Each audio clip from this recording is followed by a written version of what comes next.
امام شافعی رحمہ اللہ کے زمانے کا واقعہ ہے کہ ایک علاقے میں کوئی حاکم تھا۔ حاکم رات کو بستر پر اپنی بیوی کے ساتھ اپنے گھر میں تنہائی کے لمحات میں وہ اچھے موڈ میں تھا، مگر بیوی کسی وجہ سے ناراض تھی۔ شوہر جتنا اس سے پیار محبت کی باتیں کرتا، وہ اتنا ہی اس سے چڑھتی اور اس سے بدتمیزی کرتی۔ جب شوہر نے بہت زیادہ سے محبت کا اظہار کیا اور ہم بستری کرنے لگا تو عورت کا دماغ اس وقت گرم تھا۔ وہ کسی بات پر غصہ تھی اور بے وقوف آگے سے کہنے لگی کہ او جہنمی، پیچھے ہٹو، مجھے ہاتھ مت لگاؤ۔ اب جب اس نے اپنے شوہر کو جہنمی کہا تو آخر وہ بھی مرد تھا، اسے غصہ آ گیا کہ میری بیوی نے کیسے مجھے ہم بستری سے منع کر دیا۔ اس نے کہا کہ اچھا، اگر میں جہنمی ہوں تو پھر تجھے میری طرف سے طلاق ہے۔ اب رات گزر گئی، صبح جب دونوں کا دماغ ٹھنڈا ہوا تو عورت کو بھی اپنی غلطی کا احساس ہوا کہ میں نے اپنے شوہر سے ناراض تھی، مگر مجھے یہ نہیں کہنا چاہیے تھا کہ تم جہنمی ہو، میں نے تو غلطی کر لی۔ اب وہ اپنے شوہر سے پوچھنے لگی کہ جی کیا مجھے طلاق ہو گئی؟ اس نے کہا کہ 35 یہ شرطیہ تھی کہ اگر میں جہنمی ہوں تو تجھے میری طرف سے طلاق ہے، لہذا مجھے علماء کرام سے پوچھنا پڑے گا۔ شوہر نے علماء کرام کو بلایا اور اپنا مسئلہ بیان کیا۔ علماء کرام کہنے لگے اس کا جواب ہم تو نہیں دے سکتے، کیونکہ ہم نہیں جانتے کہ آپ جہنمی ہیں یا جنتی، یہ تو قیامت کے دن اللہ تعالیٰ ہی فیصلہ کریں گے۔ لہٰذا بہت سارے علماء کرام سے رابطہ کیا گیا، مگر کوئی عالم، کوئی مفتی اس کا جواب نہیں دے پا رہا تھا۔ شہر کا حاکم پریشان تھا، وہ بھی اپنی خوبصورت بیوی کو طلاق نہیں دینا چاہتا تھا۔ بیوی بھی اب طلاق نہیں لینا چاہتی تھی۔ چنانچہ امام شافعی رحمہ اللہ علیہ کو کسی نے بتایا کہ فلاں علاقے میں یہ واقعہ پیش آیا ہے۔ انہوں نے فرمایا مجھے وہاں لے چلو، میں اس سوال کا جواب دے سکتا ہوں۔ چنانچہ امام شافعی رحمہ اللہ علیہ تشریف لائے اور انہوں نے حاکم سے پوچھا کہ کیا واقعہ پیش آیا۔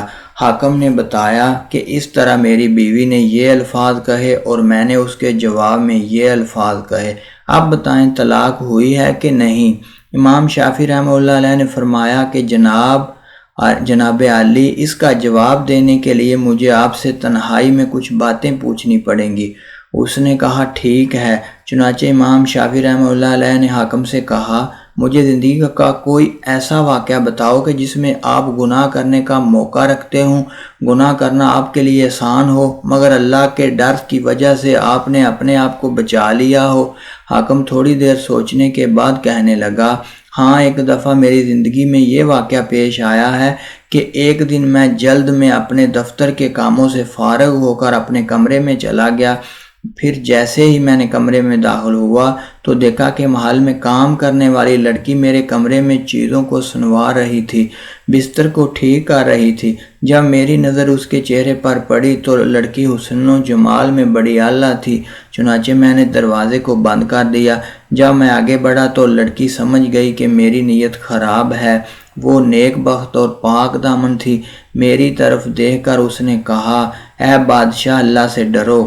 جیسے ہی اس نے یہ الفاظ بولے تو میرے دل میں ڈر آ گیا اور میری آنکھوں کے سامنے میدان محشر کا منظر آ گیا کہ جب میں نے اللہ کے سامنے پیش ہوں گا تو اپنے اللہ کو کیا جواب دوں گا۔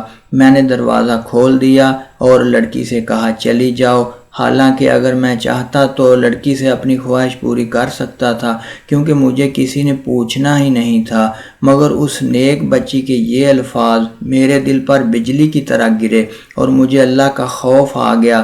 میں نے گناہ کے اس موقع سے بچنے کے لیے اس لڑکی کو واپس بھیج دیا۔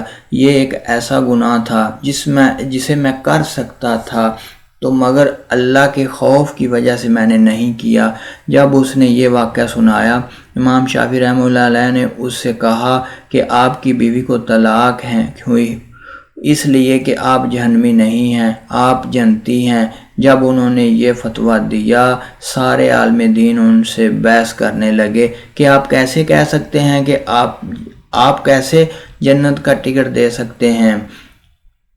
کیا پرمٹ آپ کے ہاتھ میں ہے، کیا یہ بندہ جنتی ہے یا جہنمی؟ آپ رحمہ اللہ نے فرمایا فتویٰ میں نے اپنی طرف سے نہیں دیا، بلکہ یہ فتویٰ اللہ تعالیٰ نے قرآن مجید میں خود عطا فرمایا ہے، قرآن کی آیات ہے۔ اور جو شخص اپنے رب کے سامنے کھڑا ہونے سے ڈرا اور اس نے اپنے نفس کو خواہشات میں پڑنے سے بچا لیا، اس کا ٹھکانہ جنت ہے۔ اللہ نے چونکہ فرما دیا، لہذا میں فتویٰ دیتا ہوں کہ اس کبیرہ گناہ سے بچنے کی وجہ سے یہ بندہ قیامت کے دن جنت میں داخل ہوگا۔ اور جو بھی آج کے دور میں گناہ کی دعوت ملنے کے باوجود اپنے آپ کو مضبوط رکھتا ہے یا رکھتی ہے، وہ اپنی عزت اور پاک دامنی کو محفوظ رکھتی ہے اور دعوت دینے والے کو نہیں کا جواب دے دیتی ہے، تو وہ لڑکی قیامت کے دن اللہ تعالیٰ کی جنت میں داخل ہوگی اور اللہ کا دیدار عطا کیا جائے گا۔ اللہ ہمیں بھی پاک دامنی کی زندگی گزارنے کی توفیق عطا فرمائے اور اس آیات پر عمل کرنے کی توفیق عطا فرمائے، آمین ثم آمین۔ اگر آپ کو یہ ویڈیو اچھی لگے تو پلیز چینل کو ضرور سبسکرائب کیجئے گا تاکہ ہماری ہر آنے والی نئی ویڈیو آپ تک پہنچ سکے۔ Thanks for watching.